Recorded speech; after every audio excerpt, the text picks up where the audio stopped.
Hello students, कैसे हैं आप लोग? कैसे हैं दोस्तों, कैसे हैं आप लोग? So let me start with this session. So every book has a story, this story has a book, right? So पहला व्लॉग है मेरा दोस्तों, और ये उस समय की बात है जब मैं एनटीएससी के एग्जामिनेशन की तैयारी कर रहा था. ठीक है. सो सबसे पहले मैं सब बच्चों को हेलो तो बोल दूं यार, है ना, ताकि क्या है कि we are on the same page. Although हम अलग अलग पेज पे कभी भी नहीं होते.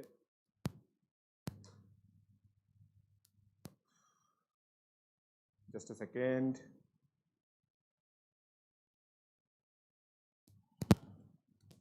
Yes. Okay. Hello all. So, just a second. Mike को सेट कर देता हूँ. माइक को सेट कर देते हैं पहले. Right. Okay. So am I clear? Am I clear दोस्तों? Am I clear everybody? Everybody. So दोस्तों, सबसे पहला एपिसोड इसके अंदर क्या है? The one with NTSC, right? So ये मेरी फोटो है, देखो, है ना, ये 12th क्लास की है और काफी ज्यादा अमेजिंग लग रहा हूं मुझे मैं इसमें. ठीक है. अब मैं आप लोगों को अभी प्रेजेंटली बहुत ज्यादा स्मार्ट ना लगूं इससे, इसलिए मैंने बाल कटवा लिए अपने, ताकि थोड़ा सा न्यूट्रलाइज हो जाएगा. समझ रहे हो आप? So this was me. और काफी स्मार्ट लग रहा हूं मैं, वैसे मेरे को पता है, राइट? और एक और देखो, एक और लुक मैं बताता हूं अपना. ये देखो. ठीक है. सो ये मेरे पास गाड़ी थी उस समय, है ना, ये मेरे पास गाड़ी थी उस समय. And I use to be very proud कि यार मेरे पास एटलीस्ट गाड़ी तो है, राइट? और ये बच्चा है, इस बच्चे पे बस मेरा फेस लगा दो, इतना ही डार्क कॉम्प्लेक्शन था मेरा, राइट? सो ये चीज मैंने बच्चों को बताई थी. एनीवे, सो एक minute. Yes, now we are ready. So अब देखो, अब मैं अपने बारे में बताता हूं थोड़ा सा पहले. अब देखो, हर एक बच्चा होता है ना, उसका एक मोमेंट होता है, उसका एक मोमेंट होता है जब वो कॉम्पिटिटिव एग्जामिनेशन की तैयारी करता है. अब स्कूल एग्जामिनेशन का एनवायरनमेंट मैं आप लोगों को समझाता हूं. मेरे साथ भी यही चीज थी. 8th क्लास तक की बात है. 8th क्लास में क्या होता था कि यार चलो स्कूल एग्जाम है तो थोड़ा बहुत पढ़ लेंगे. और फिक्स था कि सुबह उठना है 4 बजे, एग्जाम है 8 बजे. सुबह 4 बजे उठेंगे, फाइनल रिवीजन करेंगे. और वो फाइनल रिवीजन एक ऐसी चीज होती थी जो लगता था कि अगर ये नहीं किया ना तो भाई नंबर नहीं आएंगे. समझ रहे हो? मतलब मुझे ऐसा लगता था पर्सनली कि भाई 100 में से 50 नंबर मेरे उस फाइनल रिवीजन से आते थे, जो सुबह 4 बजे उठ के, 8 बजे पेपर है, सुबह 4 बजे उठ के मैं करता था. अभी भी मैं मानता हूं बहुत सारे बच्चे स्कूल के एग्जामिनेशन के लिए तो इसी तरह से प्रिपेयर करते हैं. आज भी ये मेंटेलिटी है. और दोस्तों, ये वेद पुराणों के टाइम से चला आ रहा है. ये टाइम पहले भी ऐसे ही बच्चे सुबह 4 बजे उठ के एग्जाम, फाइनल एग्जाम की तैयारी करते होते थे. ठीक है. सो मैं भी उसी तरह का बच्चा था कि अच्छा ठीक है कि भाई एग्जाम आ गया. और मैंने एक चीज पैटर्न देखी थी, जैसे मैं जैन हूं तो जैसे हिंदू लोगों के गायत्री मंत्र होता है, हमारे नवकार मंत्र होता है.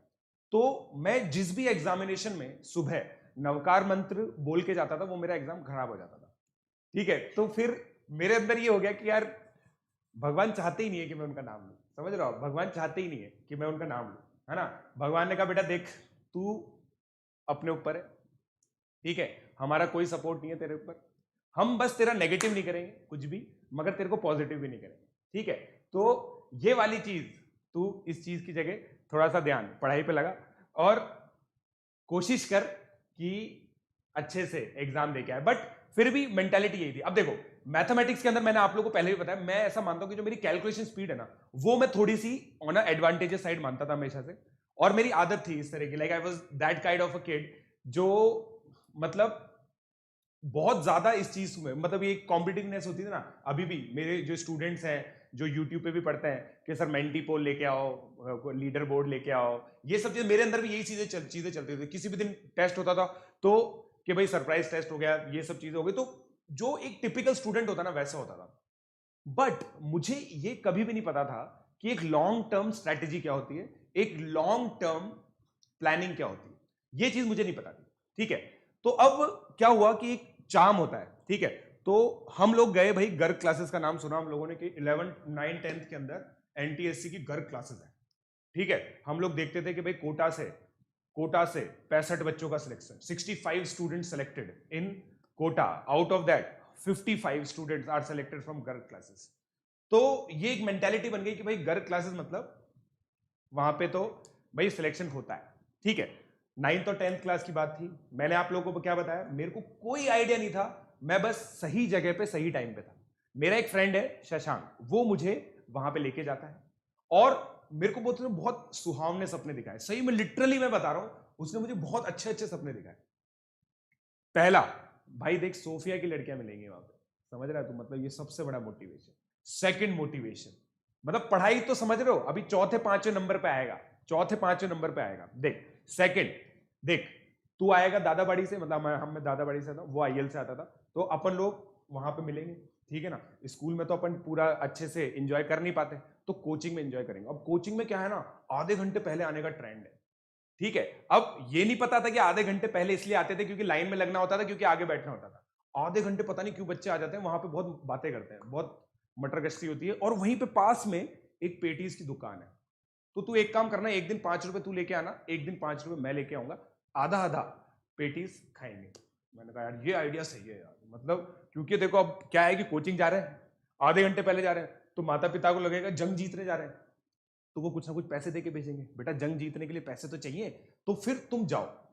और फिर मैंने कहा यार ये सही आइडिया। अब चौथे नंबर पे ये आता है ये वाली चीज जो यहाँ लिखी है, वहां पर सेंट पॉल्स और मॉडर्न के बच्चे भी आते हैं, उनके साथ पढ़ेंगे तो अपने को भी ज्यादा समझ में आएगा, ठीक है ना। ये तो देखो यार मैंने क्या है, अब यार समझ रहे हो, मतलब टीचर हूं, अब इतनी ज्यादा बेइज्जती थोड़ी करवाऊंगा खुद की, तो ऐसी ये सब चीजें तो लिखनी पड़ी मेरे को। बट जो पहले टॉप 3 रीजन होते हैं ना, उस 3 रीजन के अंदर ये रीजन नहीं थे, राइट। अब चलो भाई कोचिंग चालू हो गई, सर ने ओरिएंटेशन लिया, सर ने बोला देखो तुम्हें क्या चीज करनी है, हर दिन मेरी क्लास अटेंड करनी है। मैंने कहा ठीक है भाई, ठीक है। अब अमेजिंग चीज देखना, ठीक है, स्कूल में क्या होता है, बेल लगती है, मैथमेटिक्स के बाद फिजिक्स के टीचर आते हैं, केमिस्ट्री के टीचर आते हैं, टीचर चेंज होता है, बेल लगी, चलो, मतलब उन्होंने पहले रियल नंबर्स पढ़ा रहे थे, फिर बेल लगते ही चलो बेटा टॉपिक का नाम डालो, न्यूटन लॉ ऑफ मोशन। मैंने कहा अरे बाप रे ये क्या हो रहा है, यहाँ पे एक ही टीचर मैथ्स और फिजिक्स दोनों पढ़ा रहा है। मैंने कहा सही है यार। फिर उनके बारे में हमने पता किया कि भाई वो पूरे घर वाले ही मिलके सब कुछ पढ़ा देते हैं, पूरे घर वाले मिलके। उनका एक छोटा भाई था जो मेंटल एबिलिटी और सोशल साइंस पढ़ाता था, उनकी वाइफ थी जो बायोलॉजी पढ़ाती थी, छोटे भाई की वाइफ केमिस्ट्री पढ़ाती थी। मैंने कहा ये सही है यार, ये बिल्कुल मतलब एक वो बोलता है ना खानदानी बिजनेस, तो खानदानी बिजनेस है ये, और कोई कॉन्फ्लिक्ट भी नहीं, सब लोग घर पे बैठ के डिनर टेबल पे डिस्कस कर लेते होंगे कि बेटा कल क्या पढ़ाना है और बच्चों के लिए टेस्ट पेपर कैसे बनना है, ये सब चीजें हो जाती होंगी। मैंने कहा यार ये सही आइडिया, इसका मतलब इस यही है इनकी सक्सेस का राज। अब मेरे अंदर क्या चीज है, मैं ये चीज सोचता रहता था कि यार ये लोग इतने सक्सेसफुल क्यों है, मतलब कैसे है, क्योंकि वो जो सर थे ना, वो सुबह एक इंजीनियरिंग कॉलेज में पढ़ा के आते थे, फिर हमारी लाइन होती थी, वो अपनी बुलेट में एंट्री लेते थे, ठीक है ना, बुलेट में एंट्री लेते थे। अगर किसी ने शहनशाह मूवी देखी हो, तो जैसे अमिताभ बच्चन एंट्री लेता था ना, और बिल्कुल धुआं धुआं होता था, और एकदम से आता था, और तुमने मेरा नाम तो सुना ही होगा, मैं हूं शहनशाह, इस तरह की टाइप की एंट्री होती थी, और थे भी लंबे चौड़े। तो मैं सोचता हूँ यार ये सही है यार, ये पर्सनैलिटी मतलब ये चाहिए लाइफ में। और क्या होता है ना, मतलब मेरे हिसाब से आप लोग भी ऑब्जर्व करते होंगे, किसी टीचर को देखते होंगे किसी के साथ, तो आप लोग क्या है उससे इंप्रेस हो जाते हो, और आप चाहते हो कि यार ऐसा ही बनना है, समझ रहे हो, ऐसा ही बनना है लाइफ में। तो ऐसा था कि यार हाँ यार ये सही लाइफ है, ठीक है ना। फिर मतलब ठीक है यार, एक दिन उन्होंने मतलब अपनी मारुति 800 में वो आए, तो मेरा इंप्रेशन थोड़ा सा डाउन हो गया, वो अलग बात है, क्योंकि मारुति 800 की ज्यादा रेस्पेक्ट थी नहीं मेरे दिमाग में, बट ये चीज थी। अब हम गए, टीचर है, उन्होंने बोला पहले दिन बेटा सारी क्लास अटेंड करनी है, सारे नोट्स बनाने हैं, हम लोग के यहाँ पे पिंक शीट्स मिलती हैं, डीपीपीज होती है, तो ये सब चीजें। अब देखो दोस्तों, पता है उन लोगों को लग रहा था कि बच्चों को सब चीजें पता होती है, डीपीपी ये क्या होती है। अब हमें क्या पता भाई डीपीपी क्या होती है। डीपीपी उन्होंने बोला है ना, मतलब मेरी क्लास में भी ये होता है, ठीक है, मतलब मेरी क्लास में भी ये होता है, मैं कुछ चीज बताता हूँ टर्मिनोलॉजी, और मुझे पता चल जाता है कि अरे बच्चों को इस टर्म का मतलब ही नहीं पता, तो हमें भी डीपीपी का मतलब नहीं पता था यार, डीपीपी व्हाट इज डीपीपी, ठीक है। तो मतलब जैसे सर ने डीपीपी बोला, मैं देखूं शशांक की तरफ, शशांक देखे मेरी तरफ, ठीक है भाई क्या हुआ, मतलब व्हाट इज डीपीपी। तो अब हमने दिमाग लगाया कि वो बोल रहे थे रोज डीपीपी करेंगे, तो रोज डीपीपी करेंगे मतलब डेली, समझ रहे हो, तो डेली, और फिर प्रॉब्लम्स, तो डेली प्रॉब्लम्स तक हम पहुंच गए, उसके बीच में प्रैक्टिस तक नहीं पहुंच पाए, समझ रहे हो, उसके पीछे हम, उसके बीच में जो प्रैक्टिस होती है वहां तक हम नहीं पहुंच पाए। तो अब चलो ठीक है डीपीपी करेंगे, अब पहले दिन का बताता हूं। डीपीपी हुई, सबने, सर ने ओरिएंटेशन ले लिया, डीपीपी में बैठे, और पहला क्वेश्चन आता है फिजिक्स के अंदर, है ना। फिजिक्स में वैसे भी हाथ तंग थे, मतलब पहली बात तो वहां जाके पता चला कि फिजिक्स केमिस्ट्री बायो अलग अलग होता है। ठीक है, अलग अलग होता है। फिजिक्स एक अलग चीज है, केमिस्ट्री एक अलग चीज है, बायो एक अलग चीज है। ठीक है, उस समय हमें पता चला कि अच्छा, एनसीईआरटी के पहले 4 चैप्टर केमिस्ट्री के हैं, फिर बायो के हैं, और फिर फिजिक्स के हैं। वाह यार, क्या बात कही है, क्या बात, मतलब मजा आ गया। ठीक है, फिर उसके बाद क्वेश्चन आता है।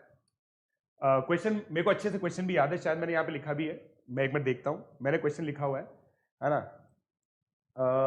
ये तो मेरी बाई केस पे मैं आता हूँ, है ना। ये देखो, ये टाइम था। क्वेश्चन है क्या यहाँ पे? नहीं, क्वेश्चन नहीं है यहाँ पे। ठीक है, चलो क्वेश्चन मैं आपको बताता हूँ। बेसिकली क्वेश्चन ये था कि एक ऑब्जेक्ट स्टार्टिंग के 100 मीटर एक v स्पीड से चलता है, अगले 100 मीटर v2 स्पीड से चलता है, अगले 100 मीटर v3 स्पीड से चलता है, तो उसकी एवरेज स्पीड क्या होगी? अब हम देखो भाई, कैलकुलेशन का क्वेश्चन है, फिजिक्स का क्वेश्चन तो है ही नहीं है। v1 plus v2 plus v3 by 3, that's it. समझ रहे हो? v1 plus v2 plus v3 by 3। अपन ने बोल के अपन खुश। मैंने कहा ये तो यार, ये तो गलत हो ही नहीं सकता, इसमें तो कोई भी हम लोग को गलत कर ही नहीं सकता। फिर एक बच्चे ने आंसर, मतलब जब डिस्कशन हुआ, फिर एक बच्चे ने आंसर बोला, सर इसका आंसर होगा 3v1 v2 v3 upon v1 v2 plus v2 v3 plus v3 v1। मैंने कहा यार, आंसर में तो 3 ही वी आने थे, v1 v2 v3, इसने इतने सारे वी कैसे बोल दिए? और हम सोच रहे कि यार ये क्या, कुछ तो क्या बोला। और फिर उस बच्चे ने बोला, सर ये तो एचसीवी का क्वेश्चन है। मैंने कहा एचसीवी में भी एक और वी आ गया, कितने वी है? मतलब एचसीवी, व्हाट इज एचसीवी? हम तो एनसीईआरटी को जानते थे, किताब का नाम तो, मतलब देखो ये टर्मिनोलॉजी, आप एक इनोसेंट बच्चे की बात समझना, इनोसेंट बच्चे की बात समझना, ठीक है ना। एचसीवी से है ये क्वेश्चन, है ना। अब मेरे को इस टर्मिनोलॉजी का ही नहीं पता था कि अगर किसी बुक से कोई क्वेश्चन होता है तो उसको ऐसे कहा जाता है कि ये क्वेश्चन एचसीवी से है। समझ रहे हो? हम कैसे बोलते हैं कि यार ये क्वेश्चन क्लास का है, ये क्वेश्चन मैंने करवाया हुआ है, तो ये बोले ये क्वेश्चन एचसीवी से है। तो मेरा पहला इंप्रेशन, और कोटा में क्या है ना, टीचर्स के नाम इनिशियल से फेमस थे, वो हमें पता था। तो मैं सोच रहा था कि कोई टीचर है कोटा का, एचसीवी नाम का, उसका क्वेश्चन है, और ये उससे भी पढ़ता है। मैंने कहा यार, हम तो स्कूल के बाद बड़ी मुश्किल से एक कोचिंग की सोच पाए हैं, ये दो दो कर रहा है। तो फिर सर ने बोला वेरी गुड बेटा, वेरी गुड, क्या आंसर है? मैंने कहा यार ये तो बहुत बड़ी गड़बड़ है। तो इसका मतलब फिर हमें समझ में आया कि भाई हम एक ऐसी जगह पे आ गए हैं जहां पे ऑलरेडी क्लास में बहुत सारे विद्वान बैठे हैं। ठीक है, तो फिर हमने ये सब चीजें सोची कि यार ये तो बहुत बड़ी गड़बड़ हो गई। फिर हमें एक चीज याद आई कि भाई हम तो पेटीज खाने आए थे। तो हम गए पास में दुकान, पेटीज खाई, मतलब उस दिन मेरी टर्न थी सबसे पहले दिन, तो भाई पेटीज खाई अपने अपने घर, और ज्यादा सोचा नहीं उसके बारे में, क्योंकि इंसान को चैलेंज कब फेस होता है? जब टेस्ट होता है। फिर टेस्ट हुआ, ठीक है ना। पहले तो सब लग रहा था कि यार ठीक है यार, मतलब ये बच्चे को आता है, ये बच्चा आता है, ये तो फर्स्ट ही रहेगा, कोई दिक्कत नहीं। फर्स्ट की तो कभी सोची नहीं, फर्स्ट तो लाना ही नहीं है, एम ही नहीं है लाइफ में फर्स्ट रैंक लाने का, तो समझ लो।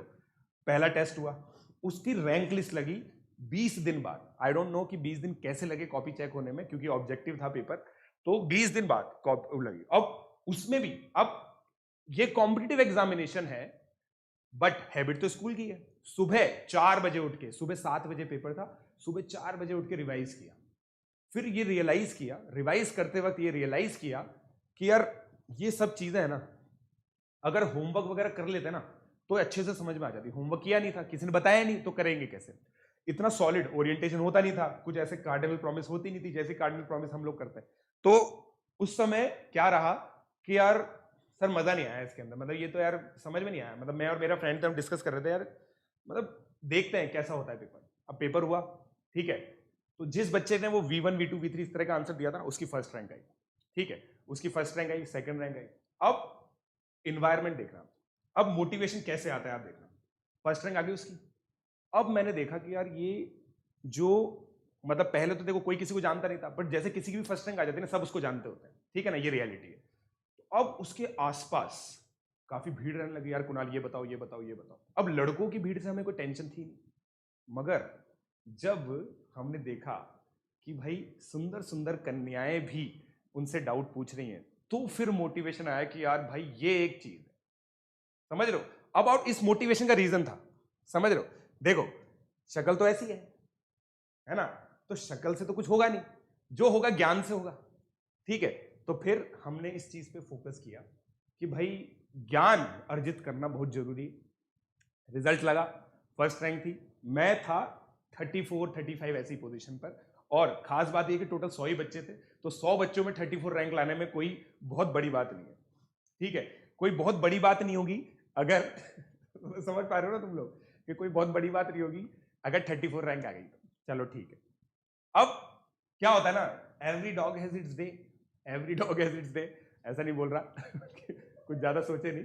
तो एक पेपर था जो मैथमेटिक्स का हुआ, केवल मैथमेटिक्स का पेपर हुआ। अब आपको पता है आपका भाई मैथमेटिक्स में तो सुपर है, ठीक है। मैथमेटिक्स में हुआ, एक साल निकल गया ऐसे ही, कुछ रियलाइज नहीं हुआ दोस्तों, कुछ भी रियलाइज नहीं हुआ कि भाई क्या गलती की, क्या चीज नहीं की, क्यों। और पता है क्यों नहीं हुआ, उस समय क्या था, बहुत ही कम लोग कोचिंग जाते थे। मैं कोचिंग जा रहा था, मेरा स्कूल में परफॉर्मेंस इंप्रूव हो गया। स्कूल में तीनों पेपर में मैथ्स में 100 में से 100 मार्क्स आए, ठीक है। क्यूमुलेटिव परसेंटेज 92% मतलब बहुत बढ़िया थी। मतलब मेरे पहले ऐसा था, मतलब हमारे स्कूल के अंदर भी पता क्या डायनेमिक्स था, स्कूल के अंदर ये था ए बी सी 3 सेक्शन में थे, मैं बी में था।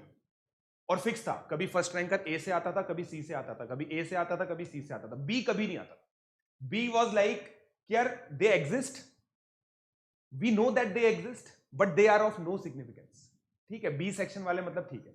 सी वाले स्पोर्ट्स में बहुत बढ़िया करते थे, ए वाले बहुत अच्छा स्पोर्ट्स खेलते थे, मतलब वो एकेडमिक्स में बहुत अच्छे थे, कभी वाइस वर्सा हो जाता था। मगर बी वाले कभी नहीं आते, मैं बी में था। 9th क्लास में पहली बार मेरी तीनों सेक्शन मिला के फर्स्ट रैंक आई, ठीक है। और मेनली बिकॉज कि हम लोगों ने काफी ज्यादा एडवांस पढ़ लिया था, काफी ज्यादा चीजें, देखो अब क्या समर ब्रेक कोचिंग में तो होती नहीं है, तो समर ब्रेक में वहां से थोड़ी एडवांटेज मिल गई, तो बाकी सारे में हम लोगों ने कवर कर लिया, ठीक है। तो मेरी फर्स्ट रैंक आई, मैं खुश। अब आप समझिए, कभी भी उस समय तक भी ये आइडिया नहीं था कि एनटीएससी के लिए प्रिपेयर कर रहे हैं, लेवल इंप्रूव हो रहा है ना, प्रोसेस इंजॉय कर पा रहे थे, और जो डेली का जो प्रोसेस था ना वो इंजॉय कर रहा था। अब उस समय क्या था मेरे पास, ये थी। अब देखो क्या बड़े भाई होने का बेनिफिट है ना, वो क्या होता है, मेरे भाई ने लड़ झगड़ के अपने मतलब जो हम लोगों के कॉमन पापा हैं, तो उनसे ये गाड़ी ली, समझ रहे हो, उनसे ये कहे कि मेरे को तो ये गाड़ी चाहिए। और मेरे पापा भी बहुत शान है, ये गाड़ी पता है ये ब्लैक कलर में भी अवेलेबल होती है, मगर ये कलर 1000 रुपए सस्ता होता है, समझ रहे हो, ये कलर अगर आप लोगे तो 1000 रुपए सस्ता होता है, तो 1000 रुपए सस्ता था तो ये वाली दिला दी। अब मेरे भाई को ये रियलाइज हो गया जब वो 11th क्लास में आया ना कि यार इस गाड़ी को चलाने से बेइज्जती होती है। मेरा भाई इस चीज में बहुत स्मार्ट था, मैं भोला था इस मामले में भोला था। मेरे को क्या क्रिकेट खेलता था, मैं गेम वगैरह खेलता था, उसमें कोई दिक्कत नहीं, मगर इस चीज में मैं भोला रह गया। उसने कहा यार निक्कू देख, तू एक काम कर, तू देख बड़ा हो गया, कोचिंग जा रहा है, तेरे को ये गाड़ी चलानी चाहिए, मैं तेरा बड़ा भाई युधिष्ठिर का प्रारूप तेरे को ये गाड़ी दे रहा हूं, तू इस गाड़ी से जाएगा। तू इतना दूर कैसे जाएगा भाई साइकिल से, मेरा भाई ट्यूशन जाता था आधे किलोमीटर, मैं तेरे लिए साइकिल पे चला जाऊँ, तू टेंशन मत। मैंने कहा ठीक है यार, ये तो बहुत ही बढ़िया यार, कितना अच्छा मतलब मेरे को भाई मिला है, बड़ा भाई। फिर उसके बाद मुझे पता चला कि उसका हिडन मोटिव ये था कि ये गाड़ी मेरे पास आ जाए और वो एक मोटरसाइकिल खरीद ले, और उसने पापा को बोला पापा देखो निक्कू ने मेरे से गाड़ी ले ली, अब मेरे को आपको गाड़ी दिलानी पड़ेगी। तो उसको इस गाड़ी से छुटकारा मिल गया। और उसके दोस्तों ने मुझे ये बताया कि मेरे भाई का बहुत मजाक उड़ाया जाता था इस गाड़ी के लिए, बट मैंने क्या किया, देख भाई सीधी सी बात है, अपन रहेंगे पॉजिटिव, अपने को रहना है लाइफ में पॉजिटिव, तो अपन तो चलाएंगे ये गाड़ी, ठीक है। तो इस गाड़ी में चलाते थे, और मैंने क्या किया था ना, देखो अब स्पोर्ट्स बाइक में क्या होता है, आप लोग इमेजिन करने की कोशिश करना, इसके जो हैंडल्स होते हैं ना स्पोर्ट्स बाइक के, थोड़े नीचे होते हैं, तो ऐसी फील आती है, राइट, मतलब ऐसी फील आती है, ठीक है। तो मैंने क्या किया, इसके देखो हैंडल आपको ऊपर दिख रहा है, मैंने इसको नीचे करवा लिया, ताकि यार देखो स्पोर्ट बाइक चला नहीं रहे तो क्या हुआ, फील तो ले ही सकते हैं, तो फील तो आ रही ढिंग ढिंग ढिंग ऐसे, मतलब बिल्कुल समझ रहा है ऐसे। और फिर मैं बताए मेरे चश्मा तो पावर का था ही, ठीक है, फिर भी अपनी आंखों से कॉम्प्रोमाइज करके मैं गॉगल्स लगाता था, समझ रहे हो, गॉगल्स, कि भाई स्मार्ट लगना है। मतलब जस्ट मैं आपको बताता हूं एक बार, ऑब्वियसली मतलब मैं प्रॉप्स लेके आया हूं, पूरा प्रिपेयर करके लेके आया हूं, सो मतलब ऐसे, अब मुझे दिख नहीं रहा कुछ, समझ रहे हो, मुझे दिख नहीं रहा है क्योंकि मेरा नंबर ज्यादा था, मगर मैं अंदाजे से देखता था कि ये इंसान है, इससे इधर चलानी है, ये इधर भी इंसान है, इधर एक इंसान की गाड़ी जा रही है, ये देखो 2 लाइटें जल रही हैं तो इसका मतलब 4 व्हीलर है, समझ रहे हो, इससे अंदाजा लगा लगा के जाता था, ठीक है। तो ये चीज मैंने ऑब्जर्व की कि भाई ठीक है यार, अब मतलब चलेंगे, अब ऐसे ही चलेंगे, अब क्या करें। तो फिर ऐसे इस गाड़ी में जाता था। और 9th-10th क्लास में क्या होता है ना, एक और चीज बच्चे सीख रहे होते हैं, स्टंट मारना। तो मेरा एक फ्रेंड था जिसका वेट ज्यादा था, तो क्या होता था, व्हीली करके एक स्टंट होता है जिसमें आगे ये टायर है ना, उसको ऐसे कर लेते हैं, आपने देखा हो। तो मैं ये स्टंट सीखने की कोशिश कर रहा था। मैं बहुत सारे बच्चों को देखता था स्टंट मारते होते थे, उनके हिडन मोटिव्स होते थे, बट मेरा मोटिव सिंपल ये चीज था कि यार कैसे, मतलब ये लोग कैसे कर पा रहे हैं। मैं इसकी मतलब क्यूरियोसिटी होती है ना, इंटेलेक्चुअल क्यूरियोसिटी, तो कैसे कर पा रहे हैं। तो मैंने ऐसे करके मैंने बोला कि यार ये लोग तो पता नहीं कैसे कुछ ना कुछ तो फोर्स वगैरह लगा रहे हैं, बट तू एक काम कर, तू पीछे देख, मोटा तो तू है ही, तू एकदम बिल्कुल ऐसे बैठ जा, तो गाड़ी ऊपर उठ जाएगी। इतना तो फिजिक्स पढ़ी ली थी, एनएलएम, समझ लो, इतना तो पढ़ ही लिया था कि यार ये बैठ जाएगा ना, और मैं थोड़ा सा ऐसे कर दूंगा तो गाड़ी ऊपर हो जाएगी। अब वो इतनी ऊपर हुई कि पूरा ही, समझ रहे हो, बाकी तो समझ ही गए होंगे आप। और ये बेइज्जती हुई गर्ग क्लासेस के सारे स्टूडेंट्स के सामने, हम कर रहे थे वहां पे, और सब स्कूल्स के बच्चे थे, ग्लैडली और अनलकीली तो वैसे कर लिया, और फिर पूरा ऐसे टॉपल हो गए। अब ये सब चीजें तो चलो ठीक है यार, ये हो गया, चलो ठीक है यार, मतलब समझ रहे हो कि चलो गिर गए, पड़ गए, और एक दो बार एक्सीडेंट भी हो गया गॉगल्स की वजह से, ये सब चीजें ठीक है। उस समय तक भी 9th क्लास खत्म हो गई, कोई अंदाजा नहीं था कि भाई कैसे, मतलब इसका मतलब क्या बेनिफिट हुआ है, क्या कुछ नुकसान, क्योंकि पता तो था ही नहीं कि एनटीएससी के लिए कर रहे हैं। तो मैं आपको टेस्ट के बारे में बता दूं, तो भाई फिर अपनी बारी आई। सर ने बोला कि अब मैं यार सब्जेक्ट वाइज टेस्ट लूंगा, है ना, मुझे समझ में नहीं आ रहा कि कौन बच्चा किस में अच्छा कर रहा है। मैथमेटिक्स का टेस्ट, पूरे 9th क्लास के सिलेबस का टेस्ट है। होमवर्क तो किया नहीं था, मगर भरोसा था अपने दिमाग पे, ठीक है। मैं पेपर दे के आया, 25 क्वेश्चन का पेपर था, हर एक क्वेश्चन के, हर 20 क्वेश्चन का पेपर था, और हर एक क्वेश्चन के 2.5 नंबर थे, हर एक क्वेश्चन के 2.5 नंबर थे, ठीक है। तो 50 मार्क्स का पूरा पेपर था। तो 50 मार्क्स का पूरा पेपर था, तो उसमें क्या था कि भाई पेपर था, और सर ने बोला कि यार मैंने टफ बनाया पेपर। मैं पेपर देने बैठा, मैंने कहा यार ये लग तो नहीं रहा टफ, इसका मतलब मैं गलत सोच रहा हूँ, समझ रहे हो। एक होती है ना कि यार भाई सर ने बोला है टफ है, बट मुझे टफ लग नहीं रहा, तो इसका मतलब मैं गलत सोच रहा हूँ, इसका मतलब मैं कुछ ना कुछ सिली मिस्टेक कर रहा हूँ। तो मैंने पेपर दिया, एक पेपर दिया, 47.5 मार्क्स आए मेरे 50 में से, ठीक है। अब सर क्या है कि इतनी, मतलब ऐसा मान लो इतनी ही छोटी पर्ची होती थी, इतनी ही छोटी पर्ची होती थी, है ना, इतनी छोटी सी स्लिप होती थी जिसमें हम ऑप्शन भरते थे, फिर वो मैनुअली चेक करते थे। ओएमआर का वैसे मशीन्स वगैरह तो थी नहीं, तो वो उन्होंने चेक करने के लिए करी, और वापस से 10 दिन लिए, और फिर हमारे बैच में रिजल्ट बता रहे थे 30, 32.5। कुणाल जैन जिसकी फर्स्ट रैंक आती थी ना, मैंने बताया, उसके 37.5 मार्क्स थे। मैंने कहा यार मैंने तो 47.5 मार्क्स लगाए हैं, तो मतलब मैंने मार्क्स तो लगाए, लेते डिस्कस करते हैं बाद में, यार ये क्या हो गया, इसके तो 37.5 ही आए, तो कुछ ना कुछ तो गड़बड़ है। फिर सर ने मेरा नाम लिया, सरप्राइजिंगली फर्स्ट रैंक प्रशांत जैन। मैंने कहा ये क्या हुआ यार, ये कैसे हो गया, मतलब ये चमत्कार कैसे, 47.5। इमेजिन करना कि जब होता है ना, जब एक्सपेक्टेशन हम लाइफ में कर रहे नहीं होते ना, और उस समय कुछ ऐसी चीज मिल जाती है जो आपको बहुत ज्यादा खुशी दे दे, तो उस चीज को फील करना बहुत अमेजिंग होता है, बहुत अमेजिंग फीलिंग होती है। तो उस समय क्या हुआ कि मैंने ये तो सोचा नहीं था कि मेरी फर्स्ट रैंक आएगी, है ना। और पॉइंट ये है कि मेरे और सेकंड रैंकर में बहुत ज्यादा डिफरेंस था, मतलब मेरे 47.5 तो सेकंड वाले के 40 मार्क्स ही थे।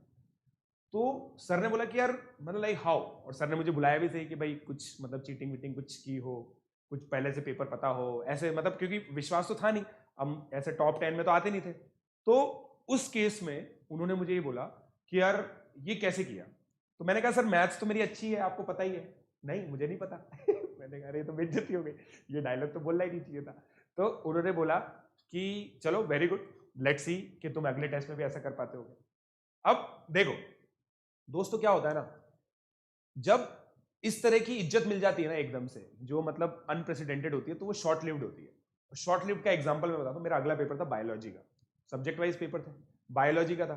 तो उन्होंने बोला कि अब अगले पेपर में देखते हैं, और अगला पेपर बायोलॉजी का। मेरे नंबर आए 50 में से 7.5, 50 में से 7.5। तो सर ने फिर बोला, और इस बार देखो दोस्तों, मतलब क्योंकि देखो वो अच्छे बच्चे कोचिंग में क्या है कि ऐसे ही बच्चे चाहते हैं जो मोटिवेटेड होते हैं। इस बार मैं बॉटम 3 में था, ठीक है। अब बॉटम 3 में था ना, तो सर ने बोला कि ये देखो ये है, समझ लो, टॉप से बिल्कुल बॉटम पे आने वाले बच्चे। अब मुझे ये चीज देखो, अगेन 9th क्लास में थे, बेइज्जती तो कर रहे हैं सर, ये तो समझ में आ रहा है, बट ठीक है लाइमलाइट में आ रहे हैं, है ना, मतलब अपन इस चीज में खुश रहते थे कि अपन लाइमलाइट में। समझ रहे हो? क्योंकि मुझे ये पता है, अगेन मोटिव क्या है लाइफ में, रिकॉग्निशन। मोटिव क्या है कि लोग अपने को जाने, ठीक है। अब क्या होता था कि मैथ्स के जो भी डाउट्स होते थे ना, कोई भी लड़का हो या लड़की हो, एक बार तो मेरे पास आते ही थे कि यार ये बता कैसे होगा। तो अपना मोटिव मेरे को अचीव होता हुआ दिख रहा था, समझ रहे हो? जो लाइफ में मोटिव था ना, पेटीज खाना और समझ रहे हो थोड़ा सा रिकॉग्निशन पाना, थोड़ा सा लोग जाने कि भाई कौन है प्रशांत, ये सब चीजें अचीव हो रही थी लाइफ में, तो बढ़िया चल रहा था, ठीक है ना। अब सर ने ये बोला, 10th के मिड में आ गए, सर ने बोला कि यार अब एनटीएससी का सिलेबस कंप्लीट हो गया है। मैंने कहा है कंप्लीट हो गया, हमें तो पता ही नहीं चला। तो उस समय क्या होता था ना, इंटरनेट वगैरह तो कुछ था नहीं। 9th क्लास में 9th पढ़ी, 10th क्लास में 10th पढ़ी, तो हमें तो ये पढ़ा, ये हमें अभी तक भी ये लग रहा था, क्योंकि देखो हम ना तो टेलीग्राम यूज करते थे क्योंकि टेलीग्राम था नहीं, ना कोई व्हाट्सएप ग्रुप थे जहां पे रोज बच्चे एनटीएससी के बारे में बात कर। हम स्कूल में स्कूल की बात करते थे, कोचिंग में कोचिंग की बात करते थे, और कभी कभी कोचिंग में पेटिस की भी बात करते थे, क्योंकि वो चीजें ज्यादा इंपॉर्टेंट थी लाइफ में। समझ रहे हो? लाइफ में इंपॉर्टेंट क्या था कि भाई रोज पेटिस खानी। और फिर 10 तक आते आते हम लोगों ने अपना प्रमोशन किया, हमने अपने ग्रुप में 3-4 लोगों को और जोड़ा। तो हम लोग क्या करते थे अब, मतलब 4 लोग मिलके 2 पेटीज खरीदते थे और एक माजा भी खरीदते थे।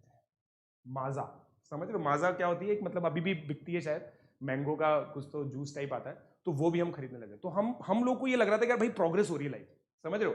पहले जब हम आए थे तो एक ही पेटीज खाते थे 2 लोग मिलके, अब हमारे ग्रुप में 4 लोग हैं, 2 पेटीज और एक माजा, तो प्रपोर्शनेटली बढ़ते तो 2 की 4 पेटीज, मतलब एक की 2 पेटीज होती, मगर इसमें एक माजा और जुड़ गई, तो हम लोगों ने क्या इकोनॉमीज ऑफ स्केल अचीव किया लाइफ में। तो मेरे को बहुत बढ़िया लग रहा था कि यार बढ़िया है चलो। और कभी ऐसे रियलाइज नहीं हुआ कि सिलेबस कंप्लीट हो गया। अब सर ने बोला सर बेटा सिलेबस कंप्लीट हो गया, अब क्या करोगे? तो हमने, मतलब मैं तो मन में यही सोच रहा था सर हमें तो पहले भी नहीं पता था कि हम क्या कर रहे हैं, आप ही बता दो क्या करना है, हम वही कर लेंगे समझ रहे हो, मतलब ऑनेस्ट ओपिनियन। तो सब लोग ओपिनियन दे रहे थे, सर आप एक काम करते हैं, आप सर बहुत सारे टेस्ट करा दीजिए, हम उन टेस्ट में अपियर करेंगे, ये हो गया वो हो गया, कुछ ऐसे ऐसे अलग अलग चीजें होती थी, ठीक है। अब इन सब चीजों के बीच में मैंने ये चीज देखी, मतलब एक अनाउंसमेंट हुआ रेजोनेंस द्वारा। तो रेजोनेंस ऐसा इंस्टीट्यूट था जो मैं 11th क्लास में ज्वाइन करने वाला था, बट मुझे उस समय ऑब्वियसली नहीं पता था। तो उसने बोला कि भाई एनटीएससी के मॉक टेस्ट करा रहे हैं, और एनटीएससी के मॉक टेस्ट हम लोग करा रहे हैं, उसमें फर्स्ट प्राइज है 1500 रुपीज, सेकेंड प्राइज है 1000 रुपीज, थर्ड प्राइज है 500 रुपीज, ठीक है। अब ये अनाउंसमेंट सुनते ही हमारे सर ने मना कर दिया, कोई भी बच्चा इस टेस्ट में अपीयर नहीं होगा। उनका अपने रीजन थे कि भाई कंप्यूटर के पास नहीं जाना चाहिए। अब हमने कहा कि यार देखो ये बिल्कुल सही मौका है, मैक्सिमम बच्चे अपने टीचर की बात मानते हैं, तो ये बच्चे एग्जाम देने जाएंगे नहीं, तो इसका मतलब हमारा चांस है टॉप 3 में आने का। समझ रहे हो? मतलब बढ़िया बुद्धि, इसको बोलते हैं बढ़िया बुद्धि।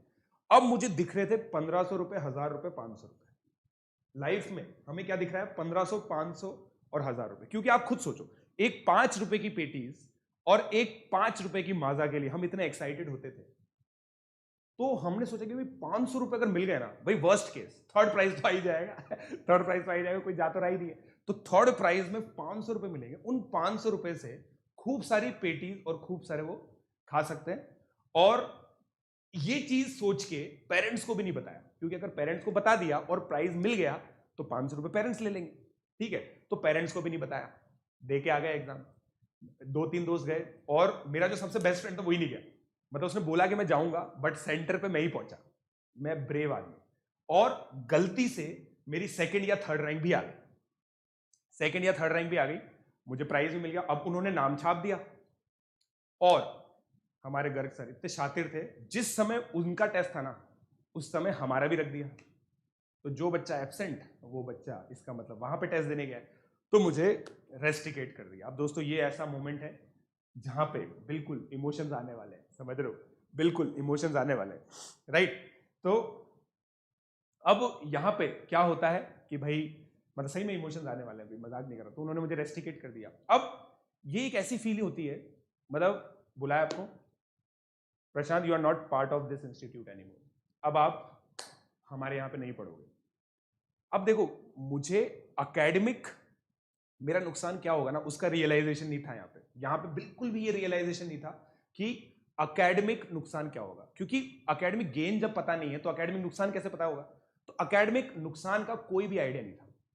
बट ये चीज देखी कि यार एक फीलिंग ऑफ रिजेक्शन आ रहा है यार, फीलिंग ऑफ रिजेक्शन। और ये चीज है दोस्तों इमोशनल, ये चीज है साइकोलॉजिकल। जब आपको कोई ये बोल देता है ना कि यार तुम गलत कर रहे हो, अब से तुम मेरी क्लास में नहीं आओगे, ठीक है, तो ये एक बहुत ही ब्रोकन टाइप की फीलिंग होती है। मैं घर गया तो मैंने अपनी मम्मी को बताया कि ऐसा हुआ, ठीक है, अब उनको भी 500 रुपये वाली बात पता नहीं थी, तो मैंने उनको बताया कि भाई ये चीज़ हुई, तो कि अब क्या करें। So my family is like business background की फैमिली है, तो जिनका सिंपल मोटिव लाइफ में यही रहता है कि यार तुम एक काम करो, हम तुम्हें पैसे दे देंगे, तुम्हें जो भी करना है ना करो, बस हमारा नाम खराब मत करना। और ये एक ऐसी चीज थी जिससे नाम खराब होता है। पापा को गुस्सा आया, और मेरे पापा को पता है जब भी गुस्सा आता है ना, वो मुझे नहीं मारते थे, मेरे बड़े भाई को मारते थे।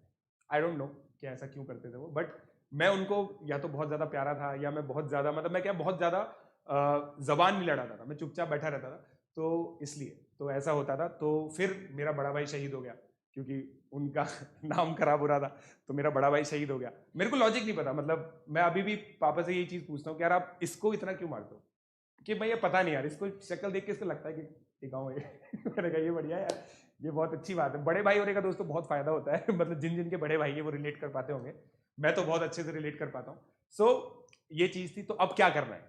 मैंने बोला कि यार आप जाओ, और मतलब दोस्तों मेरे अंदर अभी भी ये फीलिंग नहीं थी। मैंने एक बार भी ये नहीं बोला कि यार अगर मैंने लास्ट में एनटीएससी का रिवीजन नहीं किया तो मेरा एनटीएससी में सिलेक्शन नहीं होगा। मैंने ये चीज बोली कि उन्होंने मुझे निकाल दिया है, ये अच्छी चीज नहीं है, मैंने ज्यादा कुछ गलत नहीं किया है, आप प्लीज उनसे बात करो, ठीक है। और अब देखो दोस्तों क्या होता है, छोटे भाई बहन होते हैं ना, मेरी एक छोटी बहन एक बड़ा भाई है, तो कुछ भी गड़बड़ होती है ना, तो लाइफ में देखो माता पिता तो फिर भी संभालते हैं, मगर भाई बहन मजे लेते हैं। तेरे को निकाल दिया, तो फिर अब देखो अब इतना मजे लेोगे तो फिर क्या इंसान रोता है, तो फिर मैं रोया, और क्या कि मतलब मैंने ऐसे बोला कि यार तुम्हें पता है कितनी बुरी फीलिंग होती है, अब मैंने ये सब चीजें बोल दी। और फिर मतलब अब उसमें क्या होता है ना कि ये जब आप इमोशनली आउटबर्स्ट करते हो ना, तो बहुत सारे लोग तो क्या इस चीज को अप्रिशिएट करते हैं और मानते हैं कि यार गलत हुआ है, मगर जो भाई बहन होते हैं ना, जो बिल्कुल मतलब क्या बोलूं, जो बिल्कुल कमीने भाई बहन होते हैं ना, वो क्या 10 मिनट तक तो रुक जाते हैं, फिर उसके बाद वापस से मजाक उड़ाते हैं। तो मैं ऐसे भाई बहनों के साथ मतलब समझ रहे हो आगे बढ़ा हूं लाइफ में, तो तो फिर उन लोगों ने ऐसे कहा कि यार चलो यार ये तो मतलब बहुत बुरा हुआ तेरे साथ यार, ठीक है ना। फिर मैंने ऑब्वियसली अपने अलग तरीके से मैंने बदला लिया, वो अलग चीज़ है, बट फिर मेरे पेरेंट्स गए वहाँ पे और मेरी मदर ने बात की, ठीक है ना। इन सब चीज़ों में देखो मदर सबसे सही चीज़ होती है, क्योंकि देखो क्या होता है, मदर ऐसा इमोशनल एंगल डाल सकती है ना जिसको कोई भी मेल टीचर मना नहीं कर सकता, क्योंकि मैं भी देखो एक मेल टीचर हूँ, राइट, और मैं भी पेरेंट्स से बात करता हूँ, तो मैंने ये ऑब्जर्व किया है कि भाई उस समय मैंने ऐसी चीज सोच ली थी अनजाने जो मुझे बहुत हेल्प कर सकती है। मतलब मदर अगर जाएंगी ना तो वो कुछ भी करवा के आ सकते हैं, तो सर आप ये कर लो, सर ये देखो आपका सिलेक्शन है, दुनिया भर की चीजें बोल दी उन्होंने कि आपका एक सिलेक्शन है, क्यों आप अपना एक सिलेक्शन कम कर रहे हो। तो बस उन्होंने कहा कि चलो ठीक है अब आ जाओ, अब ये अगली मिस्टेक नहीं होनी चाहिए, ठीक है। अब 3 टेस्ट थे, 3 में से मैंने एक ही दिया, बाकी के 2 नहीं दिए, सर ने मना कर दिया था, 2 टेस्ट नहीं दिए। अब एनटीएससी का पेपर होता है, एनटीएससी का पेपर था मल्टीपर्पज स्कूल में, ठीक है। अब आप इमेजिन करो हम लोगों ने बहुत सारे टेस्ट दे दिए, सर सुबह बुलाते थे, एक मेंटल एबिलिटी का पेपर होता था हमारे टाइम में, 90 मार्क्स का मेंटल एबिलिटी का पेपर था और 90 मार्क्स का उस समय तक। आप ये चीज यहां पे ये चीज स्ट्रेस देने वाली है दोस्तों, आप लोगों के लिए इंपॉर्टेंट भी है। वो क्या है कि वहां पे क्या हो रहा था, पेपर में जो भी हो रहा था, बट इस रिवीजन के दौरान मैंने खुद से कुछ नहीं किया, जो जो टीचर ने बोला ना बस मैंने वो किया। मेरे को एक इंस्टेंट याद है जो एक लो कॉन्फिडेंस की मतलब मैं आपको बताता हूं भाई, कॉन्फिडेंस लाइफ में बहुत था बट कॉन्सेप्चुअली कम था। तो एक फिजिक्स का क्वेश्चन था जिसमें ऐसा कुछ तो था कि भाई ऊपर बॉल जा रही है फिर नीचे आ रही है, कुछ तो मतलब ग्रेविटी से रिलेटेड था, न्यूटन्स लॉ जो सेकंड इक्वेशन है उससे रिलेटेड था। मेरा आंसर आया 68.9, है ना, मेरे को अभी भी याद है 68.9 मीटर मेरा आंसर आया। किसी का भी आंसर नहीं आया 68.9, मैंने कहा मेरा गलती होगा। फिर सर ने डिस्कस किया, किसी ने भी आंसर ही नहीं बोला, तो फिर सर ने बोला कि इसका आंसर 68.9। मैंने कहा सर मेरा आया था, ये तो बेटा तुम तो बाद में बोल रहे हो। तो अब ये चीज तो उस समय तक 3-4 ऐसे मोमेंट्स हो गए थे, एक ये हुआ, एक मैथ्स में 47.5 वाला हुआ, तो इसमें ऐसा हो गया था कि यार लग रहा था कि यार कुछ ना कुछ अच्छा हो सकता है। फिर हम गए मल्टीपर्पज स्कूल में, ठीक है। तो अब ये डीपीपी के बारे में मैंने बता ही दिया, ठीक है। हाँ ये चीज मेरे को बतानी है अभी, ये चीज मैं आप लोगों को बताऊंगा। हाँ अब पहले एक बार डिटोर लेके पहले ये चीज बताता हूँ। तो theory of first world, second world and third world. तो जैसे कोटा है ना, कोटा के हर सिटी में दो तीन टाइप के स्कूल्स होते हैं, जैसे सेंट पॉल, सेंट जेवियर्स, ये होता है ना, ये इस तरह के जो स्कूल्स होते हैं जो बहुत पुराने हैं, जिसमें बहुत मतलब मेरे हिसाब से आप लोग भी ये चीज आप लोगों को पता होगा, आपकी सिटी में भी डेफिनेटली कोई ना कोई ऐसा स्कूल होगा जहां पे बहुत रिकमेंडेशंस के बाद एडमिशन होते हैं। एडमिशन ही नहीं होते, मतलब पेरेंट्स लाइन लगाते हैं वहां पे एडमिशन कराने के लिए। उनको मैं बोलता था फर्स्ट वर्ल्ड, कि यार ये तो ऐसे बच्चे हैं जो भगवान के अवतार है, भगवान की कृपा है इनके ऊपर, इनको इस तरह से मतलब वरदान है कि आप एक अच्छे स्कूल में पढ़ोगे। अब उसका इतना स्ट्रिंजेंट क्राइटेरिया होता था स्कूल में एडमिशन लेने का कि उसमें अच्छे बच्चे ही जाएंगे, ऑब्वियस सी बात है, तो उनका रिजल्ट भी हमेशा ही बढ़िया रहता था और वो साइकिल चलती रहती थी।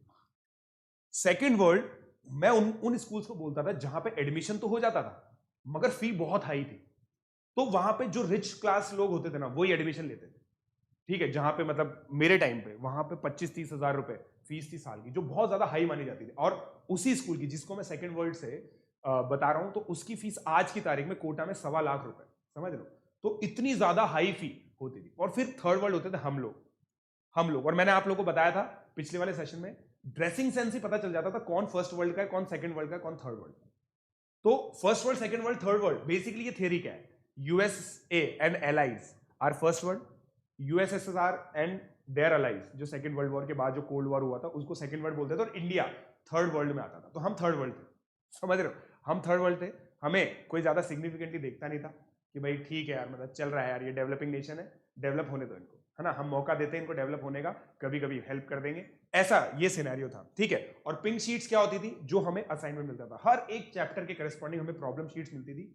और अगर मेरी पिंक शीट्स को कोई देख लेता था तो वो सोचता था कि यार ये कभी छुई ही नहीं गई, समझ लो, कभी इनमें से होमवर्क हुआ ही नहीं, कभी इसको मतलब उठा के इसमें से होमवर्क किया ही नहीं गया, नो मार्किंग्स, कुछ भी नहीं था, क्योंकि मैं एज इट इज रख देता था। और जब हम लोग का रिवीजन हुआ तो तब सर उसमें से क्वेश्चन देते थे, तो obviously I used to do poorly, जितनी मेरी नॉलेज थी, जितनी मेरी वो थी मेमोरी थी, उसके हिसाब से मैं करता था। अब मेरे लिए एडवांटेजेस सिचुएशन क्या थी, 90 मार्क्स मेंटल एबिलिटी में से आते थे और 20 मार्क्स मैथमेटिक्स के आते थे, फिर 35 मार्क्स साइंस के आते थे, 35 मार्क्स सोशल साइंस के आते थे। अब मेरा पेपर हुआ मल्टीपर्पज, और वो स्कूल रियली मल्टीपर्पज था, क्योंकि उसमें एग्जाम्स तो होते ही थे मगर शादियां भी होती थी। वो उसको इतना बड़ा ग्राउंड था कि जिस दिन जिस दिन हम लोग का पेपर था ना, उस दिन वहां पे एक शादी भी चल रही थी, और एक बारात भी चल रही थी, प्रोसेशन जिसको बोलते हैं, बारात भी चल रही थी। पहले तो मैंने ये सोचा ये दिन में बारात कौन लेके आ गया भाई, क्योंकि मेरे हिसाब से बारात केवल रात में होती थी। मतलब मैंने जितनी भी शादी अटेंड की, मतलब ऑब्वियसली मैं बच्चा था यार, है ना, मतलब like you can discount that. तो 10th क्लास में था मैं, और ये दिन में बारात चल रही है। मैंने कहा ये दिन में बारात क्यों लेके आ गया, मतलब ये कौन है भाई दिन में बारात लेके आ गया। अब ठीक है, और अब क्या होता है कि बारात में गाना चलते हैं, और आपको पता ही है कि किस तरह से गाते हैं वो, ठीक है ना, वो लोग गाना किस तरह से गाते हैं। तो अब वो गाना गा रहे थे, अब मेरे अंदर मतलब मेरे को क्या, बारात में डांस करना बहुत पसंद है लाइफ में। तो अब यार, अब ऐसे आदमी को अगर तुम बारात के गाने सुना दोगे तो उसका दिमाग कुछ भी बोले मगर उसका दिल तो कुछ और बोल रहा है, उसका दिल तो कुछ और बोल रहा है। और फिर हाँ चलो आ गया,